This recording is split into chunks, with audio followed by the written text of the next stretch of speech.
వెంకట్ గారు, ఇప్పుడు మీరు చెప్తున్న దాన్ని బట్టి వ్యాయామశాల నుంచి ప్రారంభమైన మీ క్రీడా జీవితం దాదాపు వెయిట్ లిఫ్టర్ స్థాయికి వెళ్ళారు.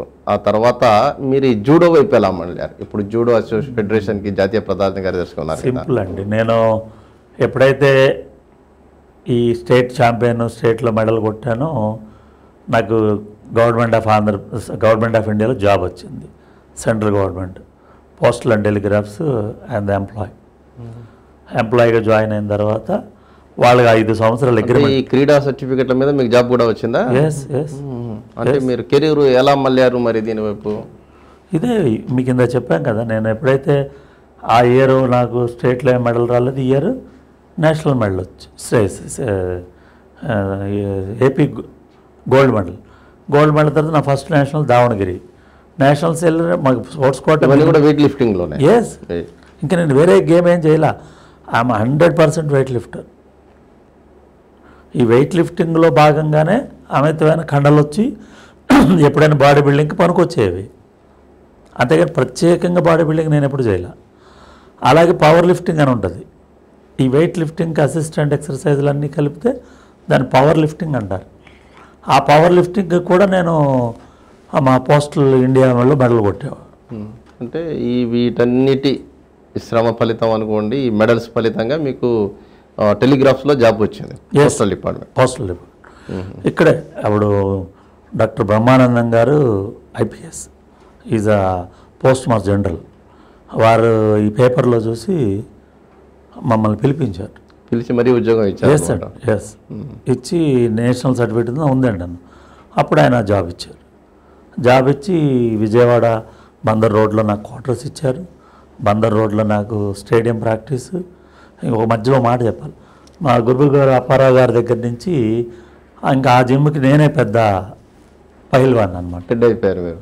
అయిపోయిన పరిస్థితిలో ఇంకా కొత్తగా నేర్చుకోవాలి, ఇంకా టెక్నిక్స్ నేర్చుకోవాలి, ఇంకా అప్డేట్ అవ్వాలని చెప్పేసి మా సీనియర్లు కొంత ఇంకా పెద్దవాళ్ళ దగ్గరికి వెళ్ళాలంటే అప్పుడు నేను ఇందిరాగాంధీ మున్సిపల్ స్టేడియంకి వచ్చాను. అదే ఆ లోపలికి వెళ్ళాలంటే ఒక భయం, రాణిస్తారో లేదో. అంటే అప్పటికి మీరు ఎంప్లాయ్ అయ్యారా? ఎంప్లాయ్ అవ్వలేదండి. కాక ముందు మాట చెప్తున్నాను మళ్ళీ. అక్కడికి వెళ్ళిన తర్వాత అక్కడ నాకంటే సీనియర్లు మంచి వెయిట్ లిఫ్టర్స్ వాళ్ళందరూ ప్రోత్సాహం బాగా దొరికేది. ముఖ్యంగా లక్ష్మీనారాయణ శర్మ గారండి, మా గురువు గారు అప్పారావు గారు. తర్వాత నన్ను చాలా ఆటల్లో ప్రోత్సహించారు, తీర్చిదిద్దింది లక్ష్మీనారాయణ శర్మ గారు. ఆయన అప్పటికి మంచి వెయిట్ లిఫ్టర్, హెడ్ కానిస్టేబుల్గా పనిచేసేవాడు. ఆయన ప్రోత్సహించాడు. సో తరిమిలా నేను జాబ్ తర్వాత ప్రస్థానం చెప్పండి, మీరు జూడో వైపు రావటానికి. జాబ్ తర్వాత సింపుల్, ఇక 5 ఏళ్ళు జాబ్లో మీ డ్యూటీస్ ఏముండే సార్? Postal department. మనం పెద్దగా చదువుకోలేదు కదా, క్లాస్ 4 ఎంప్లాయీ. అక్కడ కూడా ఎడ్యుకేషన్ ఆధారపడిద్దా ఈ సర్టిఫికేట్లు ఉన్నా కానీ? కంపల్సరీ. పోస్టల్ డిపార్ట్మెంట్లో ప్రొసీజర్ డిగ్రీలు బట్టే కంపల్సరీ. నాకు ఆ రోజు డిగ్రీ ఏదైనా ఉంటే క్లర్క్లు ఇచ్చేవాళ్ళు. నా తోటోడు క్లర్క్లు ఇచ్చాడు. నా క్లాస్ డిగ్రీ ఉంది కాబట్టి. ఆ తర్వాత చదువుకున్నాను నేను. ఆ తర్వాత అప్పుడు నుంచి చదువు కూడా మొదలుపెట్టి 1 గంట 10th రాసి, ఇంటర్ రాసి, డిగ్రీ కూడా పాస్ అయిపోయి ఇవన్నీ వచ్చేటప్పటికి నేను ఇప్పుడు సూపరింటెండెంట్ పోస్టులో ఉండాలి. నేను ఈ 5 ఏళ్ళు స్పోర్ట్స్లో ఉండాలి, మరి వేరే డిపార్ట్మెంట్కి వెళ్ళకూడదని వాళ్ళు బాండ్ తీసుకున్నారు పోస్టల్ డిపార్ట్మెంట్. ఆ బాండ్తో నేను 5 ఏళ్ళు 6 ఏళ్ళు వాళ్ళకి 6 ఇండియన్ పిఎన్టీ గోల్డ్ మెడల్స్ గెలిచి వాళ్ళకి ఇచ్చేసి మిస్టర్ డాక్స్ అవార్డు కూడా జైపూర్లో. మీరు పోస్ట్ దాంట్లో ఉద్యోగం చేస్తూనే మళ్ళీ మెడల్స్ గెలిచారు. మళ్ళీ గెలవాలి, ఉద్యోగం ఇచ్చింది అందుకు. మా పోస్టల్ డిపార్ట్మెంట్ తరఫున నువ్వు ఆడాలి ఇండియాలో. అట్లాగే ఒక 6 సీనియర్ ఇండియాస్కి సెలెక్ట్ అయ్యాను. ఇంకా సీనియర్ నేషనల్ అంటే టాప్ అనమాట ఇండియాలో, అదే పెద్ద ఈవెంట్. సెలెక్ట్ అయ్యాను. ఇండియన్ పిఎన్టీలో ఒక 7, ఆల్ ఇండియా పోస్టల్ అండ్ టెలిగ్రాఫ్స్లో ఒక 7-8 మెడల్స్ గెలిచి ఇచ్చాను. ఆ తర్వాత మిస్టర్ డాక్స్ అవార్డు ఇచ్చారు, బెస్ట్ స్పోర్ట్స్మెన్ అవార్డు ఇచ్చారు జైపూర్లో. అప్పుడే 8 గంటలకి దూరదర్శన్ వార్తలు వచ్చాయి, అందులో చూపించారు నా గురించి. ఆ రోజుల్లో దూరదర్శన్ అంటే చాలా గొప్ప అనమాట, గొప్పదనమాట. అది ఇక్కడ వస్తుంది, మేము అక్కడ ఉన్నాం. అప్పట్లో ఫోన్లు కూడా లేవు మనకి మాట్లాడుకోవడానికి. సరే ఆ విధంగా పోస్టల్లో నుంచి వచ్చాక వాళ్ళు ఆ జాబు జనవరి 1 ఉత్తరాలు ఆగిపోయిన బ్యాగులు వేయాలి. నాకు కొంచెం బాధేసింది, ఇబ్బంది అనిపించింది. ఏంటి ఇండియన్ లైఫ్ అసలు ఏమీ కట్టసి లేదు, కనీసం ఎవరు ఒక ట్రాక్ షూట్ ఇవ్వలేదు, ఒక బొకే కూడా పట్టుకుని రాలేదు రైల్వే స్టేషన్. మిస్టర్ డాక్సేవ్ అవార్డు తీసుకుంటే అంటే జాతీయ స్థాయి అవార్డు వచ్చినా కానీ అంత ప్రోత్సాహం లేదు. అంటే మీరు అన్నట్టు ఈ క్రికెట్ తప్ప ఇతర క్రీడల అంశాల్లో కూడా ఇదే నిర్లక్ష్యం ఉంది. కబడ్డీ ఇంటర్నేషనల్కి ఇచ్చిన ఇప్పటికీ అంతేనండి. ఇప్పటికీ కూడా అంటే మీ మీడియా వాళ్ళు కూడా నిన్న వాడేదో ఒక ఇంగ్లాండ్ ఇండియా ఆడేశారు, ఐపీఎల్ అని అవన్నీ ఇవన్నీ దాన్ని బాగా ఇలా కొట్టాడు అలా కొట్టాడు. పేపర్ ఆ ఒక పేజీలో 3 వంతులు వాళ్ళ గురించే ఉంటుంది. ఈ ఇతర క్రీడలకి ఏదైనా ఒలింపిక్స్ లెవెల్లో కొడితే తప్ప వాడు వరల్డ్లో కొట్టినా ఏషియాలో కొట్టినా ఏదో ఒక మూల అంత పే చేసి వదిలేస్తాం. అంటే జనం నుంచి కూడా పెద్దగా స్పందన ఉండటం లేదంటారు మీరు. ఈ ఎంతైతే క్రికెట్ పట్ల ఆదరణ ఇలాంటివి ఉన్నాయో దీని మధ్యలో మాట్లాడుకోవాలి మనం. చెప్పండి. మా ఇంటికాడ నుంచి నేను మా స్టేడియంకి కారులో బయలుదేరితే నాకు 12-14 కిలోమీటర్లు పడుతుంది. 14 కిలోమీటర్లో కనీసం ఒక్కొక్క ఏరియాకి ఒక జిమ్ ఉంటుంది. ఏ జిమ్లు పెట్టుకున్న వాళ్ళు కూడా ఎవరెవరు సక్సెస్లో లేరు, అంతా ఫెయిల్యూర్స్, ఇన్కమ్ లేక. అక్కడి నుంచి ఇక్కడ వరకు ప్రతి ఒక సెంటర్ ఒక వైన్ షాప్ ఉంటుంది, అస్సలు ఖాళీ ఉండదు, ఫుల్గా ఉంటారు జనం. పొద్దున ఇందాక కూడా మేము కారు అడి తిప్పుతుంటే జనం నించుని ఉన్నారు. ఆ రోడ్ రిపేర్ అవుతుంది ఏంటంటే లైన్గా నించిన ఇంకా తీలా వాడు తీయటానికి లైన్గా నించున్నారు. ఇట్లాంటి పరిస్థితి అండి దేశం పరిస్థితి. సో దాని కంపేర్ టు మనం చాలా అనుకుంటా, అంటే నేను వాటిలోకి వెళ్ళదలుచుకోలేదు. ఇదే గొప్ప అంటే నా దృష్టిలో అది గొప్ప కాదు, అది గొప్పే కాదు. సో క్రికెట్ అన్నది ఒక ప్రక్రియ, ప్రతి వాళ్ళకి ఇంజెక్ట్ అయిపోయింది బాడీలో, మైండ్లో. మ్యాచ్ మ్యాచ్ మ్యాచ్ మ్యాచ్ ఎవరు కొడితే ఏం కొడితే వెంకట్ గారు దాని ప్రోత్సాహం కూడా. ఉదాహరణ చూడండి, అప్పుడప్పుడు యూట్యూబ్స్ ఆటలు కొన్ని అదర్ గేమ్స్కి వస్తుంటాయి. మనం నేను ఫుట్బాల్తో ఒక చిన్న క్లిప్ చూసి, అది బాల్ వస్తూ ఉంటుంది, వాడు దాన్ని పట్టుకోవడానికి కొడటానికి వెళ్తుంటాడు, అంతే సేమ్ టైం వెనకాల ఉంటాడు. ఈ వెనకాల ఉండి చూసుకోడు, ఆ బాల్ వస్తే దాన్ని తలతో కొట్టాలా కాలుతో కొట్టాలనే కాన్సన్ట్రేషన్తో పరిగెడుతుంటే అంతే కాన్సన్ట్రేషన్ వెనకాల ఉంటాడు. ఓకే సార్ వెంకట్ గారు, ఇప్పుడు మీరు మీ ప్రస్థానానికి సంబంధించిన అంశాలన్నీ చెప్పుకుంటూ వచ్చారు. ఇప్పటి వరకు మీరు చెప్పిన దాని ప్రకారం ఏంటంటే మనం వ్యాయామం నుంచి మొదలైన మీ క్రీడా జీవితం అనేది దాదాపుగా వెయిట్ లిఫ్టింగ్ వరకు వచ్చింది, జాతీయ స్థాయి అవార్డులు వచ్చారు. అయితే మీరు ప్రస్తుతానికి జాతీయ జూడో ఫెడరేషన్కి ప్రధాన కార్యదర్శిగా ఉన్నారు. ఇటువైపు ఎలా మళ్ళారు మీరు? అది ఒక చిన్న లైన్లో చెప్పేసుకున్నాను. నేను ఇంకా తర్వాత ఈ జాబు రిజైన్ చేసేసాను, పోస్టల్ డిపార్ట్మెంట్.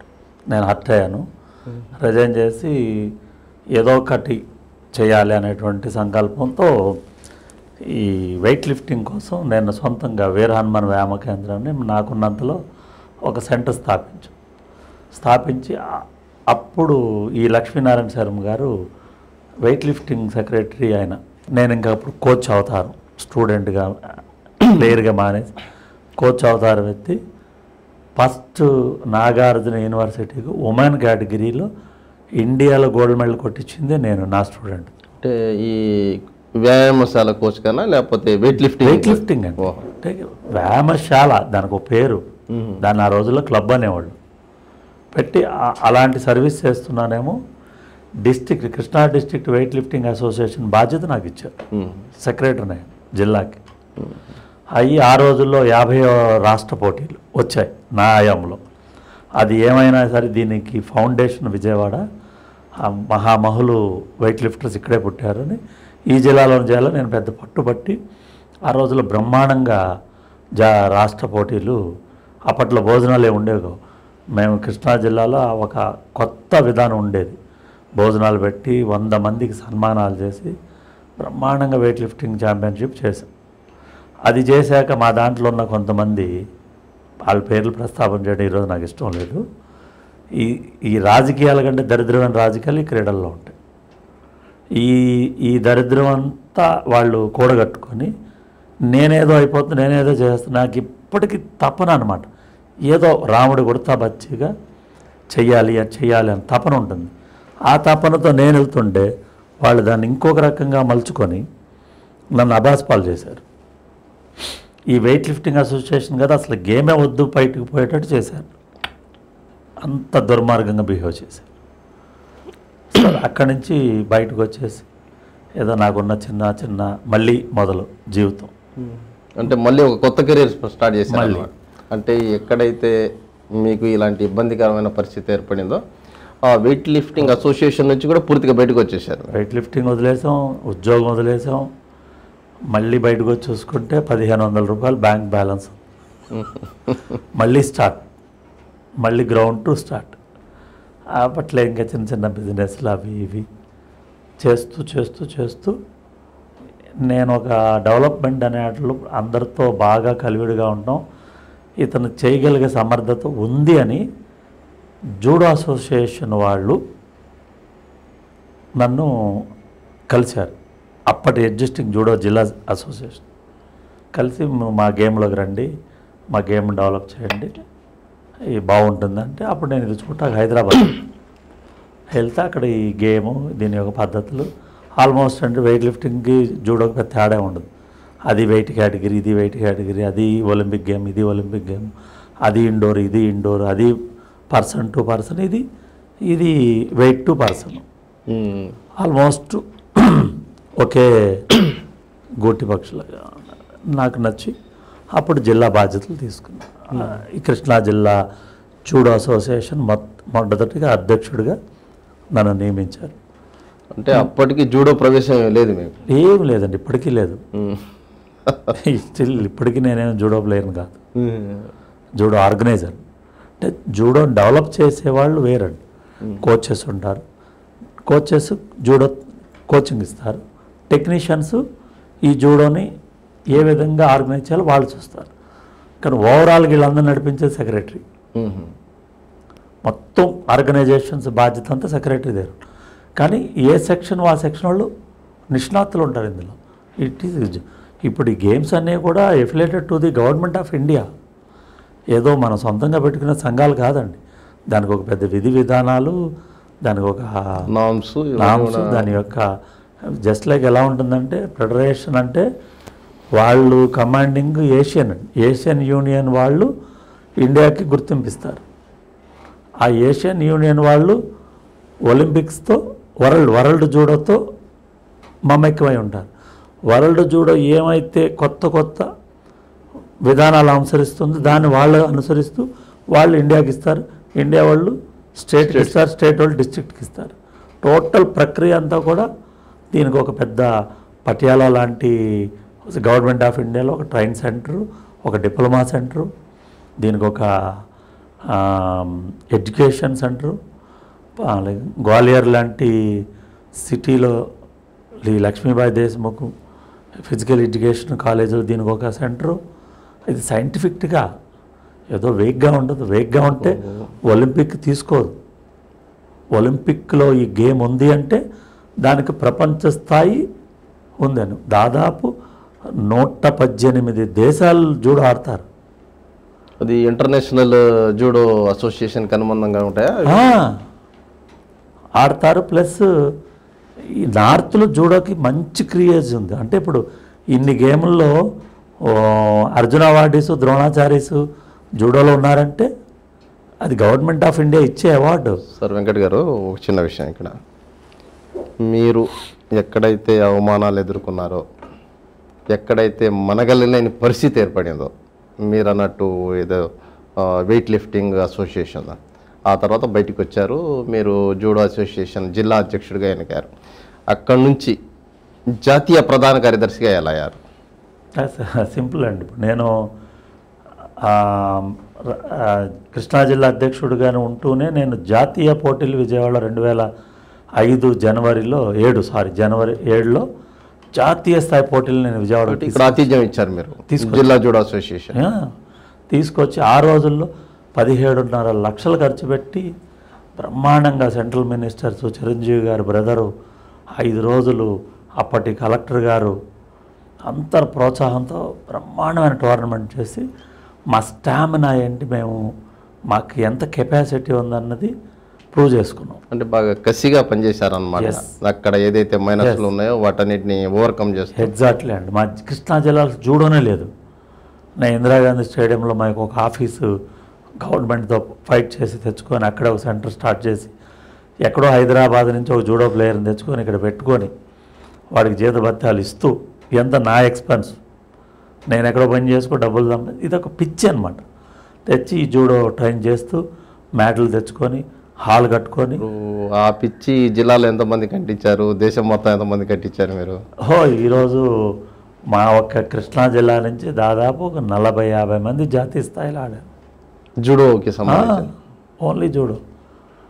ఈరోజు కృష్ణా జిల్లాలో దాదాపు దీని మీద డిపెండ్ ఒక 40-50 మంది మంచి ఎడ్యుకేషన్ స్పోర్ట్స్ కోటలు తెచ్చి చదువుకున్నారు. ఇవాళ దాదాపు ఈ కృష్ణా జిల్లాలో ఒక 10-12 మంది గవర్నమెంట్ ఎంప్లాయీస్ అయ్యారు ఓన్లీ జూడో. అంటే వెంకట్ గారు, ఇక్కడ ఒక చిన్న సందేహం వస్తుంది నాకు. మీరు ప్రాథమికంగా మీరు చెప్పిన దాన్ని బట్టి వెయిట్ లిఫ్టింగ్ తదితర అంశాల్లో ఒక విధమైనటువంటి బయటికి వెళ్ళే పరిస్థితి ఉంది మీకు. అంటే అక్కడ మీరు ఇందాక చెప్పినట్టు రాజకీయాలు చాలా వర్స్ట్ ఫెలోస్. మరి అలాంటి పరిస్థితి జూడో ఎదుగుదలలో మీకు కలగలేదా? Yeah, exactly. మంచి క్వశ్చన్ వేశారు మీరు. సేమ్ రిపీట్ ఇక్కడ కూడా. అంటే ఆ దుర్గంధం అన్ని చోట్ల ఉంటుంది అనమాట. దీని అన్ని చోట్ల ఎప్పుడైతే మళ్ళీ ఇక్కడ డిస్ట్రిక్ట్ నేను నేషనల్ అన్ని బ్రహ్మాండంగా చేశానో ఈ జిల్లా నుంచి ఈ జిల్లా అధ్యక్షుడి పదవి కూడా తీసే పరిస్థితి వచ్చింది ఇక్కడ కూడా. మళ్ళీ అంటే పని చేసుకుంటూ పోతుంటే ఇక తీయటం అన్నదే ఎదిగిపోతున్నాం. నాకేంటంటే చెప్పాను కదా, 2 బిడ్డలు తండ్రి తర్వాత గేమ్ మొదలుపెట్టి మెడల్ కొట్టడం అంటే ఎంత కాన్సన్ట్రేషన్, ఎంత కసి, ఎంత కమిట్మెంట్.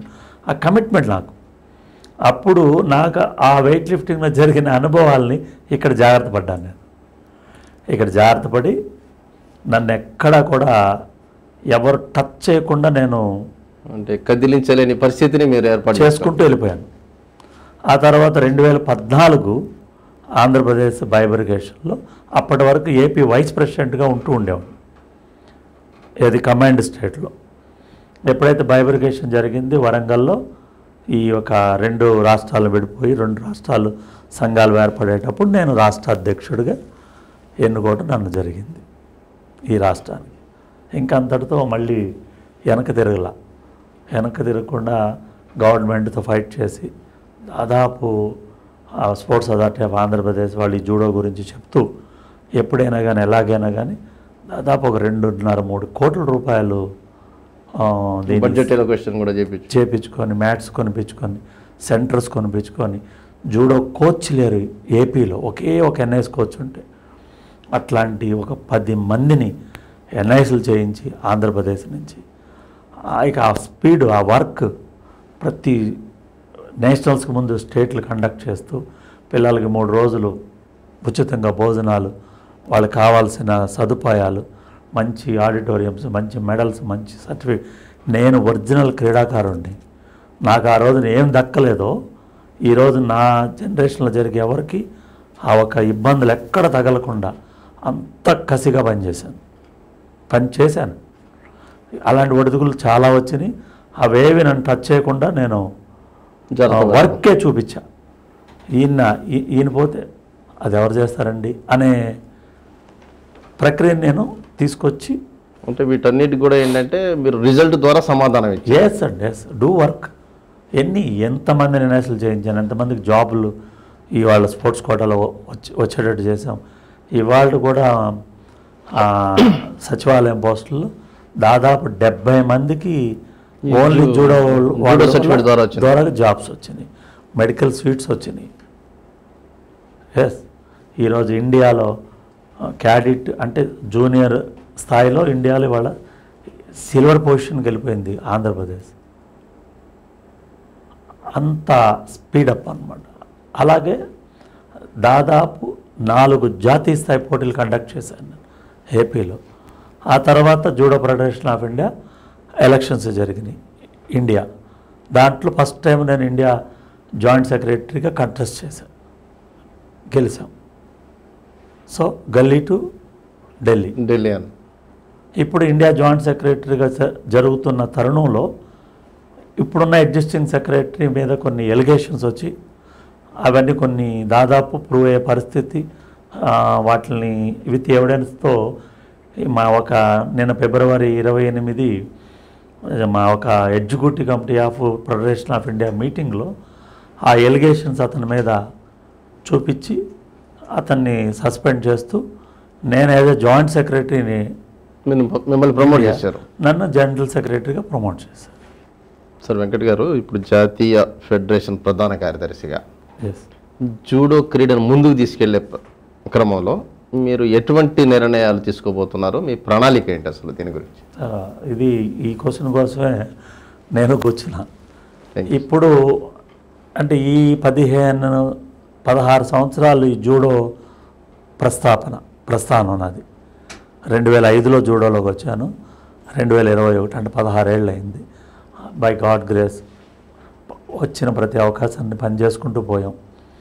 ఆ పనే ఆ వే ఆఫ్ బిహేవియర్స్, టాకింగ్, కష్టపడే విధానం ఇవన్నీ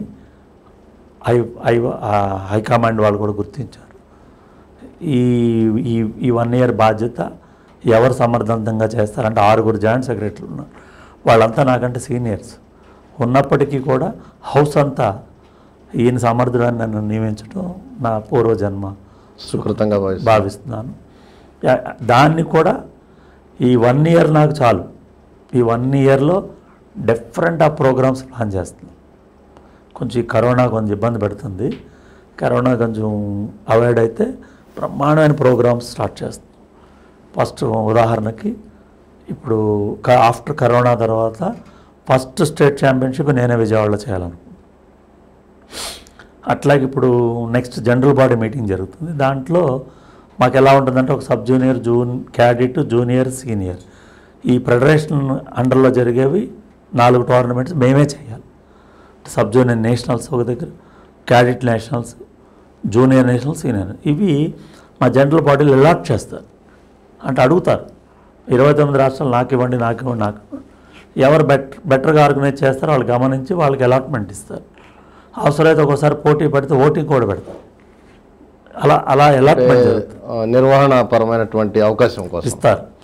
సో ఇది నేను అడుగుతున్నాను. ఇప్పుడు నేను ఇండియా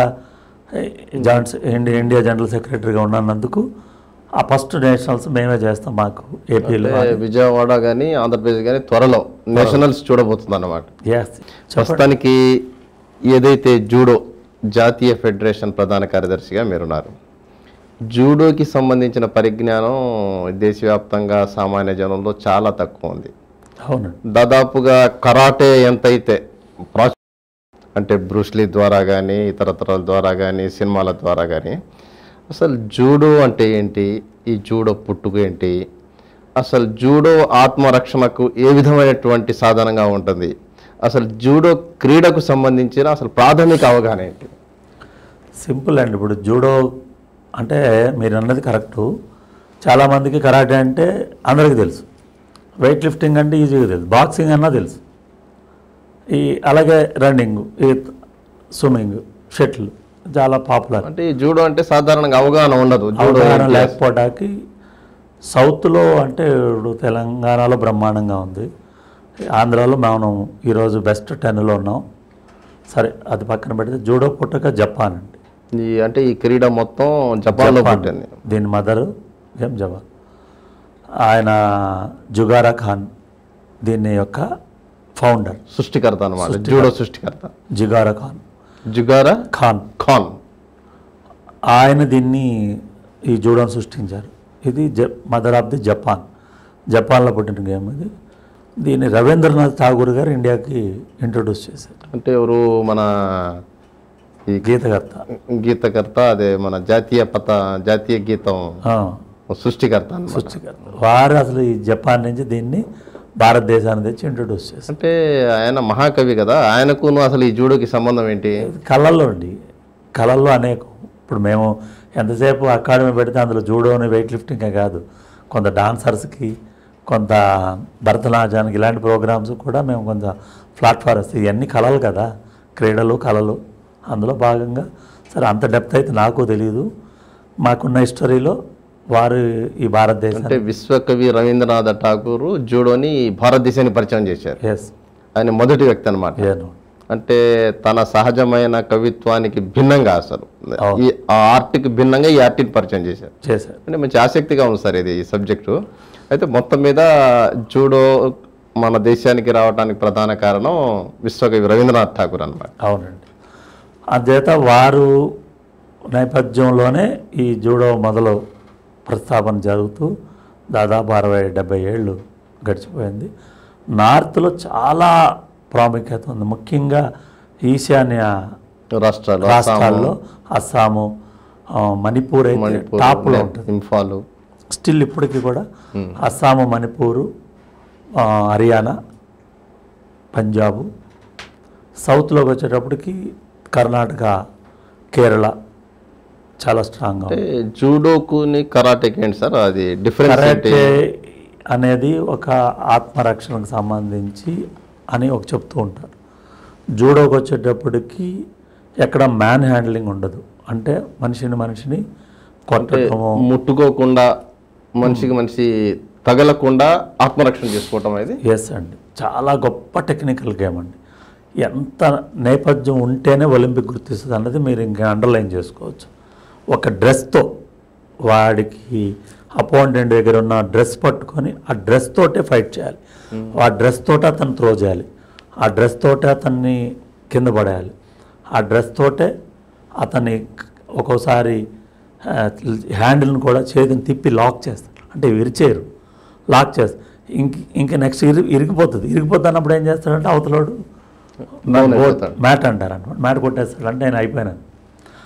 అలాగే ఆత్మరక్షణకి చాలా ఎక్సలెంట్ గేమ్ అండి, ఎక్సలెంట్ గేమ్. ముఖ్యంగా ఆడపిల్లలకి జూడో బ్రహ్మాండమైన ఆత్మరక్షణ.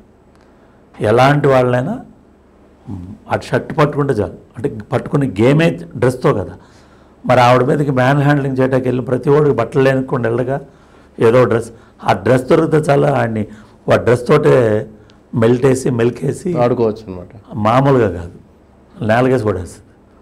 అంత పొటెన్షియల్ గేమ్. అందుకే దీంట్లో అన్ని రోల్స్, అన్ని హై జంప్స్, అన్ని స్ట్రెచెస్, అంత ఫిట్నెస్, అంత ఎస్కేపింగ్, అంత థ్రోయింగ్, ఇన్ని కలగలిపి ఉంటుంది. It is not easy. ఏదో మ్యాట్ ఎక్కేసి మనిషి మీద కలబడిపోవడం కాదు. మళ్ళీ కలబడటానికి కూడా దీనికి ఒక పారామీటర్స్ ఉంటాయి. నువ్వు ఇక్కడే పట్టుకోవాలి, నువ్వు ఇదే పట్టుకోవాలి, ఇక్కడ పట్టుకుంటూ పోవాలి, కాలు పట్టుకుంటూ పోవాలి, ఇంత. మరి ఊరికే మనిషిని మనం జనరల్గా కొట్టుకోవడానికి వెళ్తే ఉంది ఎడాబెడా కొట్టేసుకుంటాం. అది ఈ జూడు అన్నీ తెలిసినోడు అక్కడ ఇవన్నీ పాటించక్కర్లేదు కదా. నిజమైన గొడవలు అమ్మాయి ఎట్టు పడితే అది కొడుతుంది. అద్భుతమైన క్రీడ. అంటే ఈ ప్రపంచవ్యాప్తంగా ఆదరణ విషయంలో అంటే జూడోకి ఎక్కువ ఆదరణ ఉందా లేకపోతే కరాటేకి ఎక్కువ ఆదరణ ఉందా? జూడోనేనండి. చెప్పాను కదా మీకు, దాదాపు 118 దేశాలు, అమెరికా, రష్యా, అంటే జూడో లేని కంట్రీ దాదాపుగా లేదన్నమాట. కంట్రీ కూడా కాదు, మన ప్రాంతం ఏరియా అనుకోండి, ప్రాంతాలు ఇవి మనకుంటే అమెరికన్, యూరోపియన్ కాంటినెంట్స్, మన ఏషియా, ఆఫ్రికా, ప్రతి దాంట్లో జూడో. అందుకనే దీనికి అంత ప్రాముఖ్యం. మీకు అంటే మేము జూడోలో ఉన్నామని జూడో గురించి గొప్పగా చెప్పడం కాదు, almost 4th cadre popular Olympic వరల్డ్లో. అంటే దీనికి ఇప్పుడు జూడోకి ఒలింపిక్ గుర్తింపు ఎప్పుడు వచ్చిందండి? ఒలింపిక్ గుర్తింపు వచ్చి దాదాపు 50 సంవత్సరాలు అయింది. 50 సంవత్సరాల నుంచి ఒలింపిక్స్లో ఈ జూడో ఒక ప్రధానమైనటువంటి క్రీడగా వస్తుంది. అవునండి. సార్ వెంకట్ గారు, ఇప్పుడు చివరిలో ప్రధానంగా ఈ క్రీడాకారులు ఎవరైతే జూడో క్రీడాకారులు కానివ్వండి, వాలీబాల్ కానివ్వండి, ఇతరత్ర క్రీడాకారులు ఎవరైనా కానివ్వండి, వారు సమర్థవంతమైన క్రీడాకారుగా ఎదిగే క్రమంలో ఒక క్రీడాకారుడిగా, ఒక వ్యాయామకారుడిగా, అదేవిధంగా ఒక వెయిట్ లిఫ్టర్గా మీరు ఎటువంటి సూచనలు ఇవ్వదలుచుకున్నారు? మీరు ఇందాక కూడా అన్నారు రాజకీయాలు ఉన్నాయి, చాలా ఇతర సమస్యలు ఉన్నాయి, ఇవన్నీ ఉన్నాయి. వీటన్నిటిని అధిగమించాలంటే క్రీడాకారుడు అసలు ఎటువంటి ప్రవర్తన కలిగి ఉండాలి, అసలు ఎటువంటి వైఖరి కలిగి ఉండాలి? దీనికి చాలా లెంతీ ప్రాసెస్ చెప్పాలంటే. దాన్ని మనం పక్కన పెట్టేస్తే ఒక్క వర్డ్లో దీన్ని తేల్చి చెప్పాలి అంటే ఒక నలుగురితో కూడిన పని అండి. స్పోర్ట్స్, జూడోనా, వెయిట్ లిఫ్టింగ్, బాక్సింగ్, ఏదైనా నలుగురు వ్యక్తులు. మొదట పర్సను పిల్లాడు, పాపో బాబో, వాళ్ళకి వ్యక్తిగతంగా దీని మీద ఉత్సాహం వచ్చేటట్టు తల్లిదండ్రులు ఆసక్తి ఉండాలి, ప్రోత్సహించాలి, వాళ్ళ ప్రోత్సాహం కావాలి. అట్టే ఆ బాబు సైకాలజీ తెలుసుకొని వాళ్ళని తయారు చేయగలిగే కోచ్ కావాలి. చివర్లో దాత కావాలి. నలుగురిని కమాండింగ్ చేసుకోగలగాల్సింది ఒక క్రీడాకారుడే. సాధారణంగా రాజకీయాలు, గొడవలు ఉండటం వాస్తవమే, కానీ మ్యాక్సిమం క్రీడాకారుడి మీద ఆ ప్రభావాన్ని పెట్టరు. అసోసియేషన్లో పదవుల కోసం కొట్టుకుంటారు, కానీ ఈ క్రీడాకారుడు నొక్కేయాలి, ఈ క్రీడాకారుడిని ఎదిగించాలన్నది అది ఎవడి వల్ల కాదండి. ఉదాహరణగా ఇలాంటి చాలా క్రీడల్లో ఇలాంటి ఒక అనారోగ్యకరమైన వాతావరణం, దానికి సంబంధించిన సినిమాలు చాలా వచ్చినాయి ఈ మధ్య కూడా. డియర్ కామ్రేడ్ సినిమాలో కూడా ఒక స్పోర్ట్స్ మీరు అక్కడ కూడా గమనిస్తే ఆ కోచ్ లేకపోతే ఆ అసోసియేషన్ని ఆధిపత్యాల కోసం పోరాటం తప్ప క్రీడాకారుని తొక్కేయాలనుకుంటే కూడా అంతిమంగా గెలిచింది వాడే కదా. మీరు ఏదైనా చూసుకోండి, ఒక హాకీలో చూసుకోండి, ఒక రెజ్లింగ్లో చూసుకోండి, దంగల్లో చూసుకోండి, బాక్సింగ్లో చూసుకోండి, అంతిమంగా ఏం జరిగింది సార్ అంటే వీడి సంకల్పం బలమైంది అయినప్పుడు, పాయింట్ నోట్, ఈ సంకల్పం బలమైంది అయినప్పుడు ఒక అంకిత భావంతో పనిచేయాలి. పని చేసుకుంటున్న వాడిని అవతల గ్రూప్ వాడు కూడా వీడు మన గ్రూప్లోకి వస్తే బాగుంటుందని అనుకుంటాడు, కానీ అంతిమంగా వీడిని తొక్కేయాలని మాత్రం ఎవరు అనుకోరు. అంటే ఇక్కడ అంశాన్ని మనం పరిగణలో తీసుకోవాల్సిన అవసరం సార్.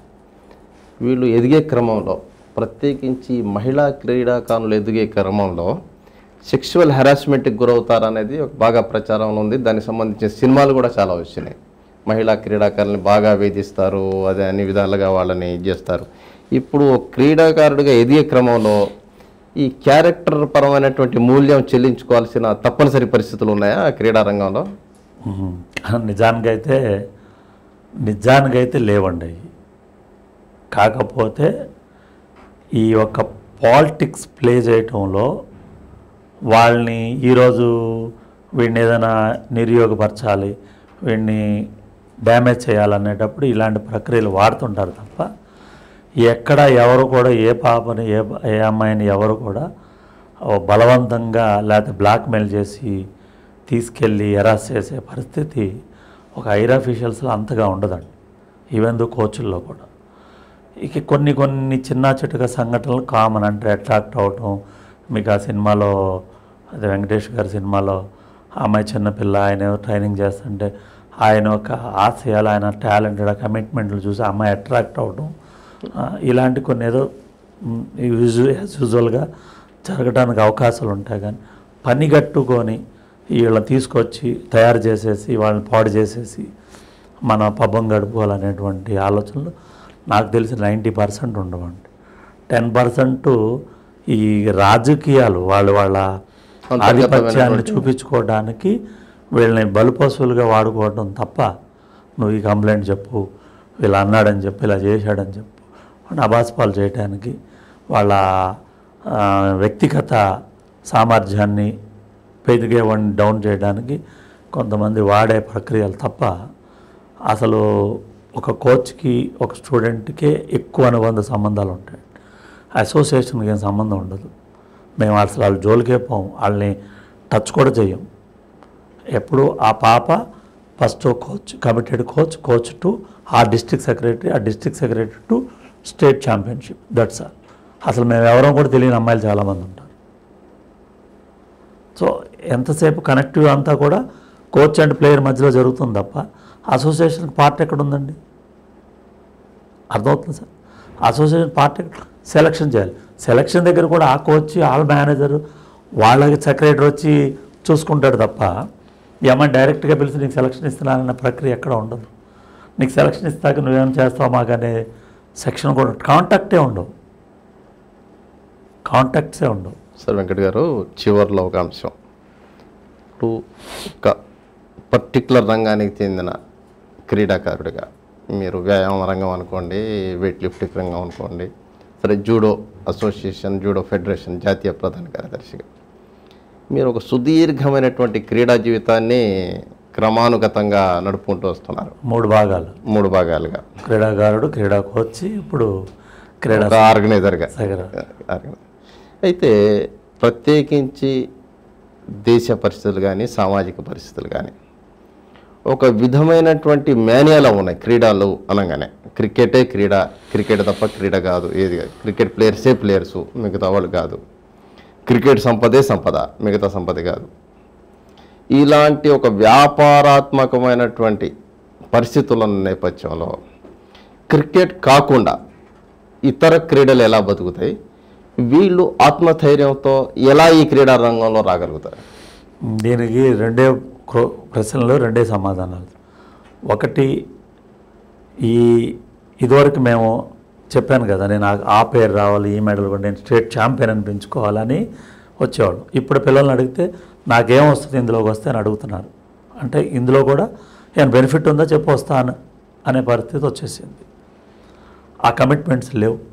రెండోది, ఇది స్ట్రైట్గా చెప్తున్నాను నేను, సెంట్రల్ గవర్నమెంట్ కానీ స్టేట్ గవర్నమెంట్ కానీ క్రీడలకు ఇచ్చేది వెరీ లీస్ట్ ప్రయారిటీ, ప్రాధాన్యత, వెరీ లీస్ట్ అనమాట. ఇక అంటే ఇది ఈ ఒక స్పోర్ట్స్ అథారిటీ కూడా ఏదో నామకే వాస్తే షోదారన్ అస్సలు ప్రోత్సాహాల్లో చాలా ఎప్పుడో 25-30 సంవత్సరాల నుంచి ఇందులో ఇంతంత డిప్లొమాలు చేసి, ఇన్ని ఎన్ఐఎస్లు చేసి, ఈ కోచ్లుగా అవతరించి ఇవాళ కూడా పర్మనెంట్ లేని పరిస్థితులు. కానీ గవర్నమెంట్ చాలా చిన్న చూపు చూస్తుంది సార్, చిన్న చూపు. సెంట్రల్ అయినంతే, స్టేట్ అయినంతే. ఈ గవర్నమెంట్ ఆ గవర్నమెంట్ కాదు, గవర్నమెంట్ ఏదైనా కానీ దీన్ని ఎందుకు అలా చూస్తున్నారో తెలియదు సార్. ఇప్పుడు ఎక్కడైనా సింపుల్గా ఇప్పుడు విజయవాడలో కరకట్ట కడుతున్నాడంటే 150 కోట్లు. దీనికి ప్రతిసారి అన్ని కోట్లు పెట్టక్కర్లేదండి. ఒక స్టేడియం కడితే ఒక 50 ఏళ్ళు ఉంటుంది, ఒక కోచ్ని పెడితే 30 ఏళ్ళు ఉంటాడు. వీళ్ళు ఖర్చు పెట్టే దాంట్లో మాత్రం దీనికి బడ్జెట్ ఇస్తే అసలు మీకు ఎవరికి ఒక సందేశం వచ్చిందో లేదో నాకు తెలియదు. గ్రౌండ్ లెవెల్ నుంచి అంటే ఎల్కేజీ నుంచి ఏ స్కూల్స్లో కూడా వీళ్ళ కార్పొరేట్ స్కూల్స్ అయితే దారుణం అనమాట. ఈవెన్ 4th క్లాస్ పాప, ఆ పాపకి మళ్ళీ ఒక 30 కేజీల బ్యాగు, మళ్ళీ ఇంటికి వచ్చిన తర్వాత ట్యూషన్. అస్సలు ఇవాళ భయంకరమైన వ్యాధులకు గురవడానికి కారణమే ఫిట్నెస్ లేకపోవటం. ఈ దరిద్రం పడితే దానికి తగ్గట్టు ఉన్న స్పోర్ట్స్కి కోచ్లు ఉండరు, వాడికి ఏదో కాంట్రాక్ట్ పద్ధతిలో ఉద్యోగం ఇస్తారు, వాడికి అందని జీతాలు, వాడికి విరక్తి వచ్చేస్తుంది. ఒక దగ్గర 2 ఏళ్ళు ఉంచరు, జీతాలు ఉండవు, ఏ బెనిఫిట్స్ ఉండవు, సరైన ఎక్విప్మెంట్ ఉండదు, సరైన హాస్టల్ ఉండదు. ఆర్థికంగా ఇవాళ కూడా మేము స్టేట్ పోటీలు చేస్తున్నామంటే డొనేషన్లు వేసుకోవటమే, ఏదో మాత్రం వాళ్ళు కొంత ఇస్తారు. అది లాస్ట్ ఒక 3 years నుంచి ఏదో కొంచెం పెంచారు, ఇస్తారు. 0 బడ్జెట్ అండి, అస్సలు ఇంపార్టెన్సే లేదు సెంట్రల్లోని స్టేట్లో. ఇవాళ కూడా పూనం చోప్రా అని is Arjun award, Asian silver medalist, international క్రీడాకారులు. అర్జున్ అవార్డుని మించిందేమో. ఇవాళకి ఆ అమ్మాయికి సరైన ప్రోత్సాహం, సరైన ఉద్యోగం లేదు.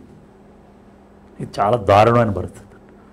నాకు అనిపిస్తుంటుంది ఒక్కోసారి సీఎం గారితో మాట్లాడే అవకాశం వస్తే, సార్ మీరు 1,87,000 కోట్ల బడ్జెట్ ఈ ఆంధ్రప్రదేశ్ వార్షిక బడ్జెట్లో సార్ జస్ట్ 300 కోట్లు ఇవ్వండి సార్ దీనికి.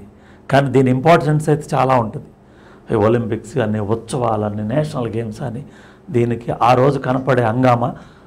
మళ్ళీ మైక్ పట్టుకున్నప్పుడు 100 కోట్ల జనాభా ఉన్నారు, ఒక్క మెడల్ రాలేదు. ఎలా వస్తుంది సార్? ఈ జూడోల్లో, వెయిట్ లిఫ్టింగ్, బాక్సింగ్, కరాటే, కుంఫుల్ ఇలాంటి అట్లా అంత పూర్ ఫ్యామిలీ సార్ వచ్చేది. క్లాస్ పీపుల్స్ ఎవరు రారు ఈ గేమ్స్లోకి.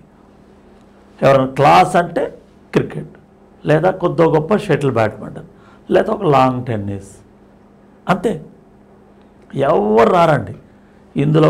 ప్రతి ఒక్కడు ఇవాళ ఈ ప్రపంచంలో ఒక క్రియేటివ్స్ చేసిన కరణం మల్లేశ్వరం తీసుకోండి, లేకపోతే ఇప్పుడు మేరీ క్రోసాన్ తీసుకోండి, లేకపోతే నిన్నటి సింధు గారిని తీసుకోండి. ఈవెన్ ఆవిడ ఆ పాప ఇవాళ ఇంటర్నేషనల్ ఒలింపిక్స్లో మెడల్ కొట్టిందంటే వాళ్ళ నాన్నగారు సైతం ఆయన అర్జున అవార్డు. ఉద్యోగం కూడా వదిలేసి తెల్లారుజాము 4 పాపను ఎక్కించుకొని వెళ్ళి ఒక కృషి, ఏదో ఆ పాపకు కావాల్సిన పెట్టగలిగే కొద్దో గొప్ప వాళ్ళకి ఆ సామర్థ్యం ఉండబట్టి చేయగలిగారు, అలా పట్టుకోగలిగారు. అలా ఎంతమంది పట్టుకుంటారు? వాళ్ళు కొంచెం ఉంది అంటే అప్పుడుగా ఆయన నాన్నగారు అర్జున అవార్డు, వాళ్ళ అమ్మగారు కూడా ఇంటర్నేషనల్. మీరు చెప్పడం ఏంటంటే ఈ ప్రభుత్వాల ప్రోత్సాహం అనేది క్రీడలకు బాగా అసలు జీరో బడ్జెట్ అంటున్నారు. చివరిలో వెంకట్ గారు, మీరు ప్రత్యేకించి సోషల్ మీడియా ప్లాట్ఫామ్పై వచ్చిన సందర్భంలో, అదేవిధంగా ఒక సీనియర్ క్రీడాకారుడుగా, ఒక దేశం మొత్తం ఒక జూడో ఈవెంట్ని ఆర్గనైజ్ చేసే ఒక అధినేత అనుకోండి, ఒక చీఫ్ ఆర్గనైజర్గా ఎటువంటి సందేశం క్రీడలకు, క్రీడాకారులకు, ఈ సమాజానికి అందించనున్నారు? సింపుల్ సార్, ప్రతి ఒక్కళ్ళు ఫిజికల్ వ్యాయామం చేయాలి సార్. అది క్రీడల, స్విమ్మింగా, షటిలా, వాకింగా, జాగింగా, బాక్సింగ్గా, కరాటే, ఏదో ఒక వ్యాపకం సార్. దానివల్ల ఎంతో మానసికమైన ఉత్సాహం వస్తుంది. శరీరం పలు రకాలుగా దోహదపడుతుంది శరీరానికి. కంఫర్ట్గాను ఒక 40 నిమిషాల నుంచి కనీసం 2 గంటలు ప్రతి ఒక్కళ్ళు ఒక వ్యాయామానికి, క్రీడకి ప్రాధాన్యత ఇవ్వాలి. ప్రతిరోజు 24 గంటలు, ప్రతిరోజు దానికి తగ్గట్టుగా ఇవాళ 4 ఆరోగ్యం సంపాదించుకోవడానికి 4 సూత్రాలేనండి. 1 ఫిజికల్గా కష్టపడతాం, వ్యాయామం చేయటం ఏదైనా కానీ. 2 సెలెక్టెడ్ ఫుడ్, మనకు తెలిసి ఇవాళ రోడ్డు మీద ఏం కొనుక్కుంటే అది ఏమి మనకి ఆరోగ్యాన్ని ఇస్తుందో తెలుసు. 3 6 గంటలకు తగ్గకుండా 8 గంటలకు పెరగకుండా నిద్రపోవటం. మిగిలిన టైం ఏదైనా దొరికితే ఒక పాజిటివ్ ఎనర్జీ కోసం పనిచేయటం, అంటే కుక్కను పెంచడం, చెట్లకు పెంచడం, పిల్లలతో ఆడుకోవటం, లేదా ఒక డ్రాయింగ్, ఒక మంచి మ్యూజిక్, ఒక సంగీతం, ఒక డాన్స్, ఇలాంటి ప్రయాణం ఇదంతా కూడా మీరే చేసుకోవాలి. ఆ ప్రోత్సాహంతో పిల్లల్ని మనం తీర్చిదిద్దాలి. నెక్స్ట్ గవర్నమెంట్ మాత్రం స్పోర్ట్స్కు సంబంధించి ఒక శాశ్వత పరిష్కారాన్ని మొదలుపెట్టాలి. స్పోర్ట్స్ పాలసీని ఒకటి తేవాలంటారు. ఆల్రెడీ ఉంది, కానీ ఇవాళకి ఈ రోజున ఇక్కడ ఒక ఏషియన్ ఛాంపియన్షిప్ చేద్దామని అంటే సరైన స్టేడియం లేదు. ముఖ్యంగా స్పోర్ట్స్ అథారిటీకి అసలు లేవు. అరకు విజయవాడలో స్టేడియం ఉందంటే మున్సిపల్ కార్పొరేషన్. అది ఎప్పుడు ఈ యొక్క రాజకీయ వేదికలకి, ఎలక్షన్స్కి, బందోబస్తులకి సరిపోతుంది తప్ప అది ఒకప్పుడు కలకల్లాడేది, ఇవాళ నిరుప్రయోగంగా పడుంది. అట్లాగే వైజాగ్లో మంచి స్వర్ణ భారతి స్టేడియం, అది మున్సిపల్ కార్పొరేషన్ది. ఇలా కాకుండా ఒక శాశ్వతమైన ఒక జిల్లాకు ఒక స్పోర్ట్స్ అకాడమీ, జిల్లాకు ఒక స్పోర్ట్స్ స్కూల్ నిర్మాణం చేయాలి. చాలా లీస్ట్ బడ్జెట్ అండి, 500 కోట్లు ఎక్కువ, కానీ రిజల్ట్ మాత్రం ఒలింపిక్స్ లెవెల్లో వస్తాయి. ఈ చిన్న ప్రక్రియ ఎందుకు దీన్ని చేయట్లేదో అర్థం కాదు. స్టేడియంలు కడతారు, మళ్ళీ దానికి ఇప్పుడు ఇందిరాగాంధీ మున్సిపల్ స్టేడియంకి కాపలాదారులకు 4 ఉండరు. మేము చిన్న ఆఫీసులు పెట్టుకుంటే సాయంత్రానికి అవి పగలగొట్టి ఏ పడిపోతూ ఉంటారు. చాలా ఉంది సార్, చాలా ఇబ్బంది ఉంది. అంటే ఒక్కసారి మేలుకుంటే గవర్నమెంట్ పెద్ద ప్రక్రియ కాదు. 500-600 కోట్లు నథింగ్ టు హ్యాపెన్ అనమాట, చేయొచ్చు. మరి ఈ సందర్భంగా మన ముఖ్యమంత్రులు జగన్మోహన్ రెడ్డి గారికి కూడా మేము మీ ద్వారాగా ఒక చిన్న అభ్యర్థన, సార్ ఒక్క నిమిషం మా క్రీడా విధానాల గురించి ఆలోచించండి సార్. మీరు ఎన్నో చేస్తున్నారు, ఎన్నో సంక్షేమ పథకాలు, వాటితో పోల్చుకుంటే ఇది నథింగ్ అండి. ఇది కూడా ఒక సంక్షేమ పథకంగా భావించి మాకేదైనా ఒక మంచి క్రీడలకు ఒక ప్లాట్ఫారం వేయాలని ఈ సందర్భంగా ముఖ్యమంత్రి వర్యులకి మా క్రీడా ప్రతినిధిగా నేను చిన్న విన్నపం. థ్యాంక్ యూ అండి వెంకట్ గారు. ఇప్పటి వరకు క్రీడా జాడా కార్యక్రమంలో భాగంగా జాతీయ జూడో ఫెడరేషన్ ప్రధాన కార్యదర్శి నామిశెట్టి వెంకట్ గారి ద్వారా ముఖాముఖిని చూశారు. ఈ కార్యక్రమానికి విచ్చేసిన వెంకట్ గారికి, అదేవిధంగా వీక్షించిన సోషల్ మీడియా ప్రేక్షకులకు ధన్యవాదాలు. నమస్కారం.